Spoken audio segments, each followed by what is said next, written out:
Okay, rotational dynamics में अभी जो हम लोग नेक्स्ट टॉपिक स्टडी कर रहे हैं उसका नाम है बैंकिंग ऑफ रोड। एंड इस बैंक रोड पे what will be the most safe speed of a vehicle. सबसे पहले ये एक हॉरिजॉन्टल कर्व रोड है जिसका डिस्कशन हमने प्रीवियस वीडियो में किया था। तो this is one horizontal curve road, ये एक सर्कुलर कर्व रोड है।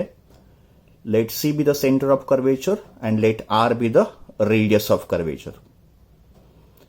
नाउ ये जो रोड का एज है इसको बोलेंगे inner edge because it is pointing towards the centre, और ये जो रोड का एज होगा इसको बोलेंगे आउटर एज। ना हमको मालूम है कि अगर कोई व्हीकल किसी सर्कुलर रोड पे मूव करता है तो vehicle also performs circular motion. The necessary centripetal force required for this circular motion is provided by force of friction. Force of friction इस व्हीकल को एक सेंट्रिपिटल फोर्स प्रोवाइड करता है बिकॉज फोर्स ऑफ फ्रिक्शन कहां पे होता है, towards the centre. But अगर ये व्हीकल अपने सेफ्टी स्पीड से आगे मूव करेगा more than the safety speed, safety speed on horizontal curve road का डेरिवेशन हमने पिछले वीडियो में किया था। Formula was v equals to square root of mu R G, v equals to square root of mu R G. But अगर ये vehicle safety speed से भी ज्यादा स्पीड से ट्रेवल कर रहा है तो फिर फोर्स ऑफ फ्रिक्शन इस व्हीकल को सेंट्रिपिटल फोर्स प्रोवाइड नहीं कर पाएगा। इन दैट सिचुएशन व्हीकल या तो रोड सरफेस से ऐसे स्कीड करके बाहर जाएगा या तो फिर व्हीकल टॉपल करेगा। आइदर व्हीकल विल स्कीड और टॉपल। स्कीड का मतलब अगर ये व्हीकल है तो स्कीड का मतलब ये जो व्हीकल है ये ऐसे रोड सरफेस के बाहर जाएगा स्कीड करके, like this. This is skidding of the vehicle का मतलब व्हीकल सर्कुलर मोशन को परफॉर्म नहीं कर पाएगा, ऐसे स्कीड करके बाहर जाएगा। एंड टॉपलिंग का मतलब व्हीकल ऐसे पलटेगा, दिस इज टॉपलिंग। ठीक है, तो आइदर व्हीकल विल स्कीड और इट विल टॉपल। और एक कब पॉसिबल होगा, अगर व्हीकल का स्पीड सेफ्टी स्पीड से भी ज्यादा होगा। इस प्रॉब्लम को ओवरकम करने के लिए हाईवेज पे, ऑन अ नेशनल हाईवेज या sometimes even the mountain railways, जो रेलवे ट्रैक माउंटेन्स पे मूव करता है, तो आइदर रोड्स ऑन हाईवेज और माउंटेन रेल्स जहां पे शार्प टर्न होते हैं तो वहां पे रोड का बैंकिंग किया जाता है। Now what is banking of road? Usually road surface ऐसे हॉरिजॉन्टल होता है, इसका मतलब inner as and outer as दोनों सेम लेवल पे होते हैं। बट जब भी रोड का बैंकिंग होता है तभी रोड का जो आउटर एज होगा ये थोड़ा ऐसे रेज होगा। तो outer edge of the road surface is slightly raised above the inner as, का मतलब इनर एज अपने लेवल पे ही होगा बट आउटर एज जो है वो थोड़ा रेज करेंगे। और फिर रोड सरफेस ऐसे हॉरिजॉन्टल नहीं होगा, रोड सरफेस ऐसे इंक्लाइन होगा। तो ये होगा incline road surface, road surface ऐसे इंक्लाइन हो जाएगा। तो ये जो प्रोसेस है that is called banking of roads. और ये होगा इस रोड का क्रॉस सेक्शन। तो ये हॉरिजॉन्टल रोड सरफेस है और ये बैंक्ड रोड सरफेस है, रोड सरफेस से इंक्लाइन हो गया। और बैंकिंग ऑफ रोड्स कहां पे जरूरी है? ऑन अ हाईवेज जहां पे vehicle can travel with very high speed, और even in the case of mountain railway tracks. और ये इंक्लाइन रोड सरफेस हॉरिजॉन्टल के साथ जो एंगल फॉर्म करेगा that angle is called as angle of banking. तो ये जो प्रोसेस है इसको बोलेंगे बैंकिंग ऑफ रोड्स। तो let us see what is banking of roads. When a road is curved और देयर इज अ टर्न, या तो रोड पे कर्व होगा या रोड पे टर्न होगा, तो surface of the road is kept incline with the horizontal. Road का surface is kept incline with the horizontal such that outer edge of the road is at a higher level than the inner edge. Road का जो outer level होगा it is higher than the inner edge. This is called banking of roads. And the angle made by the incline surface, ये जो incline road surface है वो जो angle form करेगा with the horizontal, this angle is called angle of banking. So diagram में theta is called angle of banking. Now let us obtain the formula for this angle of banking. Now यहां पे मैंने bank road का एक cross section draw किया है, तो ये वाला ट्रायंगल मैंने यहां पे ड्रॉ किया। This is cross section of a bank road. तो इनर एज यहां पे होगा और आउटर एज इस तरफ होगा, और इस टर्न का जो सेंटर ऑफ कर्वेचर होगा वो किस तरफ होगा, towards left. Centre of curvature कहीं इस तरफ होना चाहिए, इस तरफ, ठीक है। तो एक व्हीकल कंसीडर करो जो इस बैंक रोड पे ट्रेवल कर रहा है। What are the forces acting on this vehicle? अभी हमको मालूम है अगर कोई व्हीकल किसी रोड पे मूव करता है तो उसके ऊपर 3 फोर्सेस एक्ट करते हैं। Force number 1 it's weight. Weight का फॉर्मूला m इंटू जी, और वेट कैसे एक्ट करेगा, vertically downward direction. Second force is normal reaction. Normal reaction कौन अप्लाई कर रहा है, ये रोड सरफेस अप्लाई कर रहा है। और तीसरा फोर्स कौन सा होगा, फोर्स ऑफ फ्रिक्शन, जो टायर और रोड सरफेस के बीच में होगा। बट ये जो डेरिवेशन है, इस डेरिवेशन में हमने फ्रिक्शन को इग्नोर किया है, का मतलब friction is not taken into account, friction को इग्नोर करना है। तो we basically consider only 2 forces acting on the vehicle. एक होगा वेट mg और दूसरा नॉर्मल रिएक्शन। अभी जो फोर्स इंक्लाइन होगा इसको हमको रिजॉल्व भी करना पड़ेगा। तो with respect to road surface हमारा इंक्लाइन है, तो with respect to road surface normal reaction जो है वो इंक्लाइन हो गया, और mg कैसे है, वर्टिकली डाउनवर्ड। तो हम लोग क्या करेंगे, इस नॉर्मल रिएक्शन को हम लोग रिजॉल्व करेंगे 2 कंपोनेंट में। अगर ये एंगल थीटा है, what is theta, angle of banking. तो अगर ये एंगल थीटा होगा तो by simple geometry we can prove that this angle is also theta. तो ये थीटा है, इसके लिए इस एंगल को भी हमने थीटा मान लिया है। तो फिर इस एन के 2 कंपोनेंट क्या होंगे, एक होगा एन कॉस थीटा और दूसरा होगा N sine theta. N cos theta component vertically upward है और एन साइन थीटा कैसे है, horizontal. So this is vertical component of normal reaction and this is horizontal component. Now in equilibrium position इस vehicle का कोई vertical motion तो नहीं हो रहा है, इसका मतलब एन कॉस थीटा फोर्स जो है इसको mg बैलेंस कर रहा है। So this are balanced forces. तो और first equation is N cos theta equals to mg। This is equation number 1। और एन साइन थीटा जो है ये एक अनबैलेंस्ड फोर्स है, इसको तो कोई बैलेंस नहीं कर रहा है। And look at direction of N sine theta, ये कहां पॉइंट कर रहा है, N sine theta is pointing towards the centre. So ये जो एन साइन थीटा कंपोनेंट है ये सेंटर की तरफ पॉइंट कर रहा है। तो this N sine theta component which is pointing toward the centre will provide the necessary centripetal force. Centripetal force का फॉर्मूला होता है m v square upon r। So we have got 2 sets of equation. पहला equation था n cos theta equals to mg and second equation is n sin theta equals to m v square upon r। Dividing the 2 equation 2 को equation 1 से divide करो तो n will get cancel and sin theta upon cos theta becomes tan theta. और अगर इन दोनों को divide करेंगे तो m gets cancel, we get v square by rg। Therefore theta, angle of banking theta equals to tan को मैंने यहां पे ट्रांसफर किया, वो बन जाएगा tan inverse into v square by rg. So this is the formula for angle of banking. ये angle of banking का फॉर्मूला हो गया, neglecting the friction या ignoring the friction।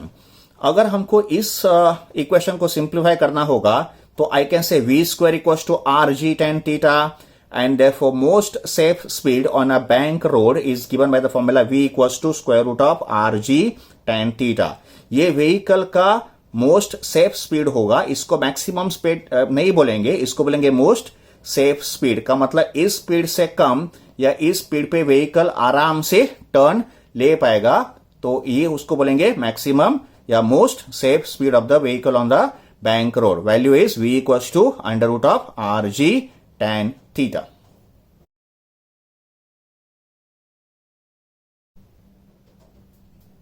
Okay, now banking of roads, इसी concept को हम लोग आगे थोड़ा एक्सटेंड कर रहे हैं। प्रीवियस केस में हम लोग ने एंगल ऑफ बैंकिंग और मैक्सिमम नहीं बोलेंगे बट एक safe speed, most safe speed हम लोग ने डिराइव किया था। बट उस डेरिवेशन में आपको याद होगा हम लोग ने फ्रिक्शनल फोर्स को इग्नोर किया था। बट अभी हम लोग फोर्स ऑफ फ्रिक्शन को भी कंसिडर कर रहे हैं। रोड बैंक होगा, road is bank but with friction. अभी हम लोग फ्रिक्शनल फोर्स को भी कंसिडर कर रहे हैं और इस केस में हम लोग दो स्पीड के लिमिट फाइंड करेंगे। एक होगा lower speed limit on a bank road एंड दूसरा होगा upper speed limit on a bank road. और ये जो स्पीड लिमिट होगा ये सब टाइप के व्हीकल के लिए एप्लीकेबल होगा, वेदर व्हीकल इज स्मॉल और बिगर इन साइज। 2 व्हीलर होगा या 3 व्हीलर होगा या 4 व्हीलर होगा, किसी भी टाइप के लिए ये स्पीड लिमिट एप्लीकेबल होगा। नाउ ये डायग्राम हमने बैंकिंग ऑफ रोड में भी कंसिडर किया था। एक व्हीकल बैंक रोड पे ट्रेवल कर रहा है तो forces acting on the vehicle will be mg, उसका weight acting vertically downward. Second force होगा normal reaction perpendicular to the road surface and इस केस में हमको फोर्स ऑफ स्टैटिक फ्रिक्शन भी कंसिडर करना है एफएस का मतलब force of static friction. Now upper speed limit के लिए कंडीशन होगा व्हीकल का जो स्पीड v1 है ये उसके सेफ स्पीड से भी कम होगा, v1 less than root of rg tan theta. Root rg tan theta is the value of most safe speed. तो इस केस में vehicle is travelling with the velocity less than root rg tan theta. Under this condition vehicle will have a tendency to slide down. Vehicle का जो tendency of motion होगा वो ऐसे होगा, it will tend to move downward. इसके लिए इस motion को अपोज करने के लिए static friction force will act in the upward direction. तो in case 1 when v1 is less than root rg tan theta vehicle का टेंडेंसी ऑफ मोशन डाउनवर्ड होगा, इसके लिए static friction force will act upward. तो इस case में हमने 3 force को कंसिडर करना है, एक mg, second normal reaction and तीसरा force of static friction. Now this angle theta is called angle of banking.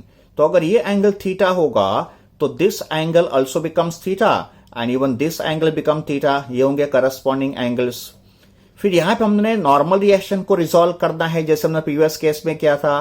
तो नॉर्मल रिएक्शन के दो कंपोनेंट क्या होंगे, n cos थीटा और n sin theta. Also we resolve static friction fs। तो fs यहां पे एंगल थीटा फॉर्म कर रहा है तो इस एक्सिस पे उसका cos कंपोनेंट होगा और वर्टिकल एक्सिस पे उसका साइन कंपोनेंट होगा। तो 2 components of fs are fs cos theta और fs sin theta. fs cos theta is horizontal and fs sin theta is in the vertical direction. Okay, now we come to the derivation. तो अगर v1 less than root rg tan theta होगा तो इस situation में जो centripetal force होगा mv1 square by r it is less than n sin theta. तो अगर v1 root of rg tan theta से कम होगा तो mv1 square upon r that is centripetal force का value is less than n sin theta. तो अगर हम लोग वर्टिकल फोर्सेस की बात करेंगे तो वर्टिकल डायरेक्शन में आप ऑब्जर्व करो n cos theta and fs sin theta, these two forces are acting in the vertically upward direction and mg force is acting in the downward direction.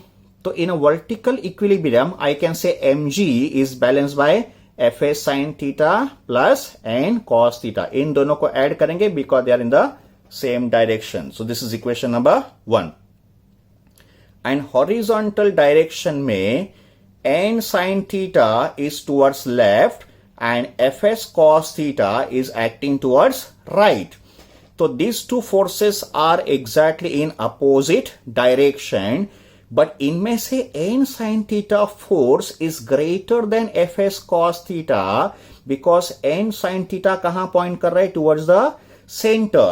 And we know that for circular motion a body requires one net force towards the center which will act as centripetal force. तो इन दो forces का जो resultant होगा वो vehicle को centripetal force provide करेगा। तो इन दोनों का रिजल्टेंट होगा N sine theta minus F S cos theta. Subtract क्यों किया यहां पे? Because these two forces are acting in the opposite direction. तो इन दो फोर्सेस का रिजल्टेंट व्हीकल को सेंट्रीपिटल फोर्स प्रोवाइड कर रहा है। तो our second equation is M V one square by R equals to N sine theta minus F S cos theta. अभी ये जो एफ एस है, फोर्स ऑफ स्टैटिक फ्रिक्शन, उसका हाईएस्ट वैल्यू होता है mu S into N, where mu S is called coefficient of static friction. तो इस force को यहां पे सब्स्टिट्यूट करके अगर हमने इन इक्वेशंस को सॉल्व किया तो हमको v1 का एक मिनिमम वैल्यू मिलेगा।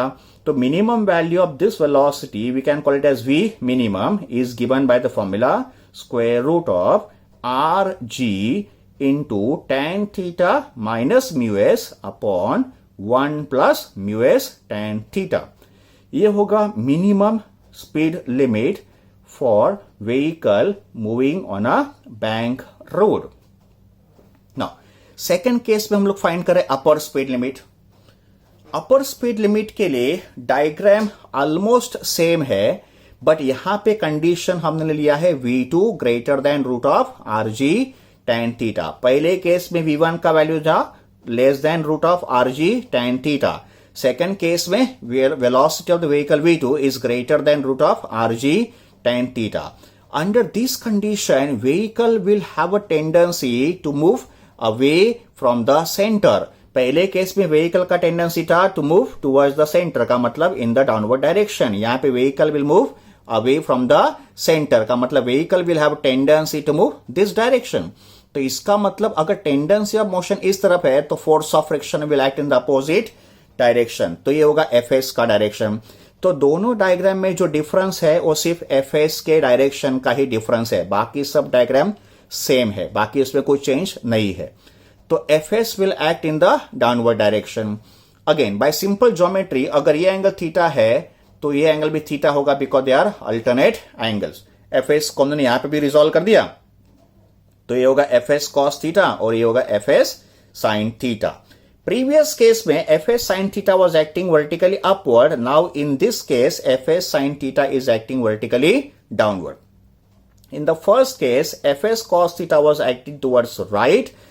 Now in the second case observe fs cos theta is acting towards left. इसका मतलब इस केस में n sin theta और fs cos theta दोनों सेम डायरेक्शन में है और ये दो फोर्सेस कैसे है? अपोजिट डायरेक्शन में है। तो वर्टिकल डायरेक्शन में हमारा इक्वेशन क्या होगा? तो वर्टिकल डायरेक्शन में टोटल डाउनवर्ड फोर्स होगा F S sine theta plus M G and total upward force कितना है? N cos theta. तो ये हो गया वर्टिकल डायरेक्शन के फोर्सेस का equation. Simplifying this I can say M G equals to N cos theta minus F S sine theta. इसको मैंने राइट हैंड साइड पे ट्रांसफर किया, तो ये हो गया वर्टिकल फोर्सेस का equation number 1। And if you consider horizontal forces, तो horizontal में these two forces are both are in the same direction and ये दोनों कहां पॉइंट कर रहे हैं? towards the center of curvature। का मतलब इन दोनों का जो टोटल होगा वो व्हीकल को सेंट्रीपिटल फोर्स प्रोवाइड करेगा। तो our second equation would be n sin theta plus F S cos theta equals to m v2 square upon r। का मतलब ये दो कंबाइन होके व्हीकल को सेंट्रीपिटल फोर्स प्रोवाइड कर रहे हैं। तो इनको भी अगर हमने सॉल्व किया तो we get the formula for v2 max, का मतलब maximum speed, upper speed limit हमको मिल जाएगा। तो उसको लिखेंगे v मैक्स और इसका फॉर्मूला होता है under root of R G into bracket tan theta plus mu S upon 1 minus mu S tan theta. तो ये हो गया लोअर स्पीड लिमिट और ये हो गया upper speed limit on a bank road considering force of friction also. If you compare these two formulae, the basic difference is only in their sign. यहां पे माइनस साइन है तो यहां पे प्लस साइन है और डिनोमिनेटर में यहां पे प्लस है तो यहां पे माइनस है। तो this is bank road with friction.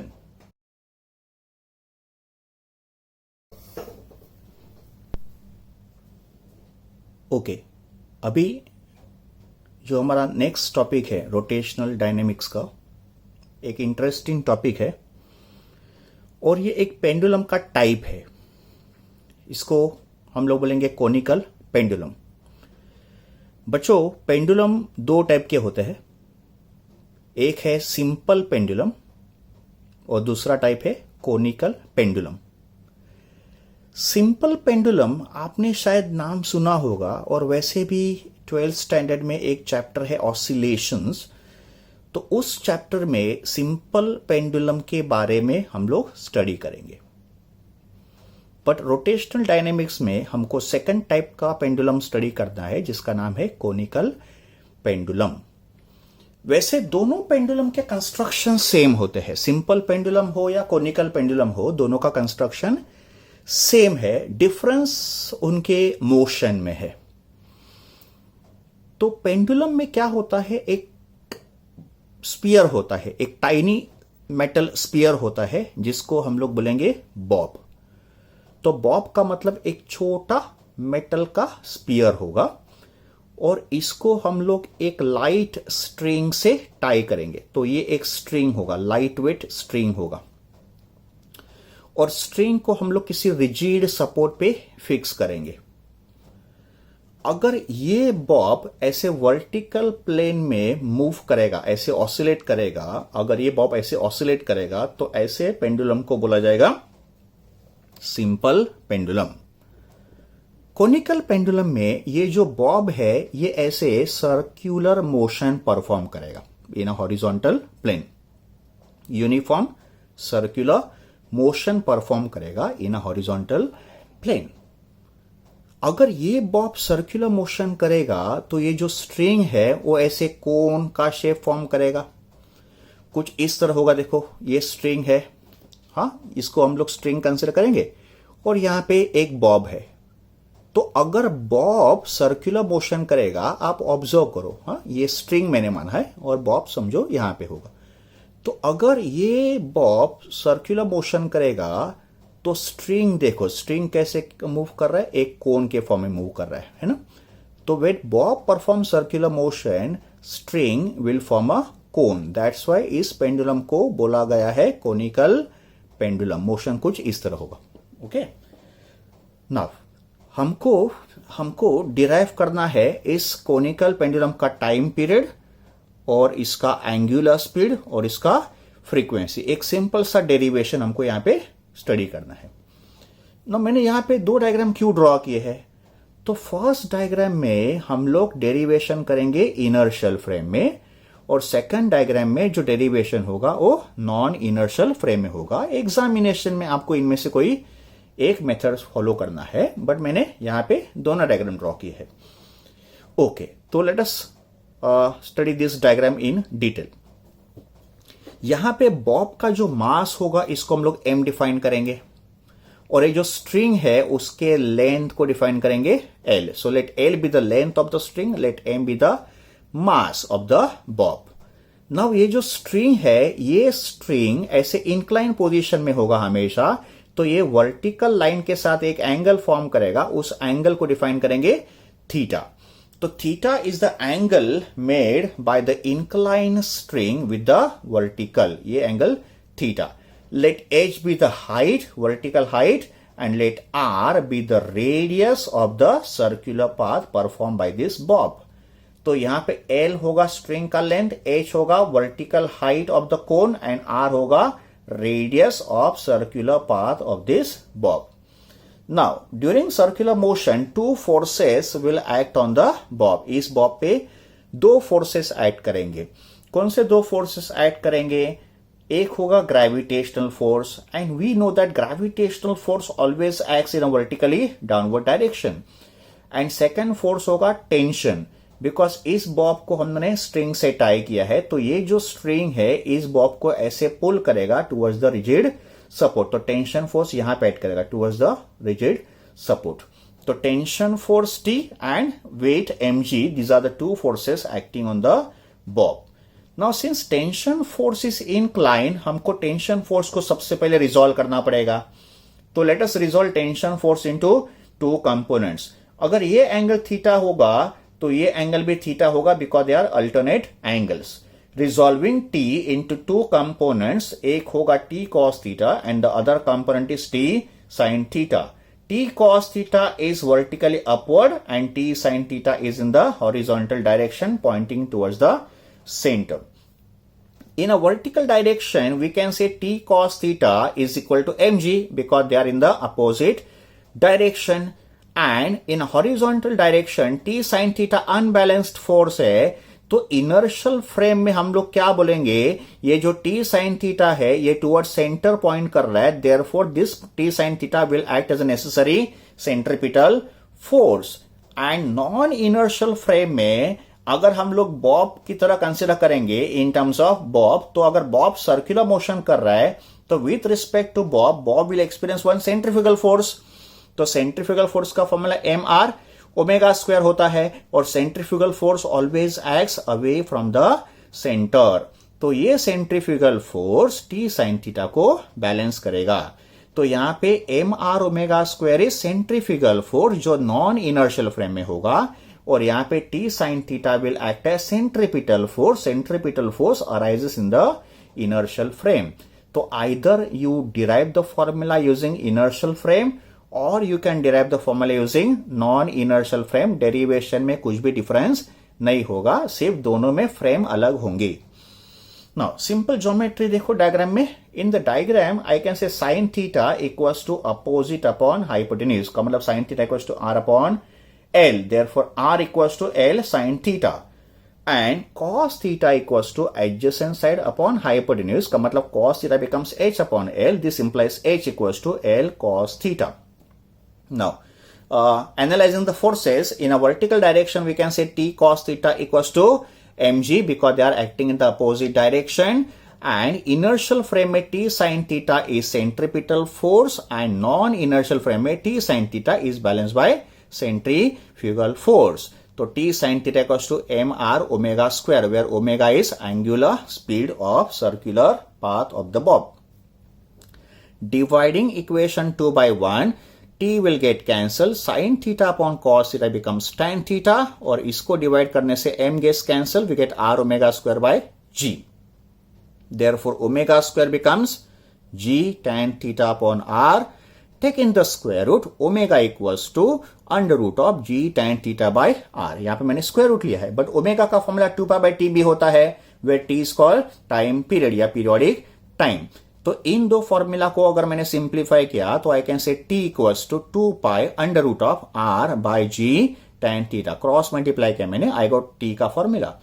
Similarly t equals to 2 pi under root of l cos theta by g. हम लोग t के तीन फॉर्मूले यहां पे एक्सप्रेस कर रहे हैं. पहला formula t equals to 2 pi root of r by g tan theta. फिर मैंने सेकंड स्टेप में क्या किया, ये जो r है वो ये r मैंने यहां पे सब्स्टिट्यूट कर दिया, तो r का वैल्यू होगा l sin थीटा, और ये जो tan थीटा है इसको भी मैंने लिखा sin theta by cos theta. तो sin थीटा गेस कैंसल, इसका sin theta gets cancel, and cos theta जो डिनोमिनेटर में था ये चला गया न्यूमरेटर में और बच गया l. तो l cos theta divided by g. Also l cos theta h के बराबर है. तो आगे थर्ड फॉर्मूला में मैंने क्या लिखा, h, इसको लिखा h, तो this is h by g. So these are three फॉर्मूले for periodic time of conical pendulum. अगर हमको एंगुलर स्पीड चाहिए तो एंगुलर स्पीड ओमेगा होता है 2 पाई बाय टी. तो हर एक केस में 2 पाई बाय टी कर लो, का मतलब यहां पे टी से डिवाइड करो और रूट को यहां पे ट्रांसफर कर लो. तो ओमेगा का फॉर्मूला होगा 2 pi by T, that is root of G tan theta by R, root of G by L cos theta, या root of G by H. हमको क्या करना है, 2 पाई बाय टी हर एक केस में फाइंड करना है. और फ्रीक्वेंसी ऑफ रिवॉल्यूशन एन होता है रेसिप्रोकल ऑफ टाइम पीरियड, का मतलब हमको इसका रेसिप्रोकल लेना है. तो अगर मैंने तीनों में से समझो इस फॉर्मूला को कंसीडर किया तो I can say frequency n is 1 upon T, that is इसका reciprocal, that becomes 1 upon 2 pi root of g upon l cos theta. वैसे हम लोग इसका भी फॉर्मूला फ्रीक्वेंसी में लिखा सकते हैं और इसका भी फॉर्मूला लिख सकते हैं. तो ये हो गया frequency of revolution of conical pendulum. तो इन रोटेशनल डायनामिक्स हम लोग ने कोनिकल पेंडुलम को स्टडी करना है, और आगे ऑसिलेशन में we shall study simple pendulum.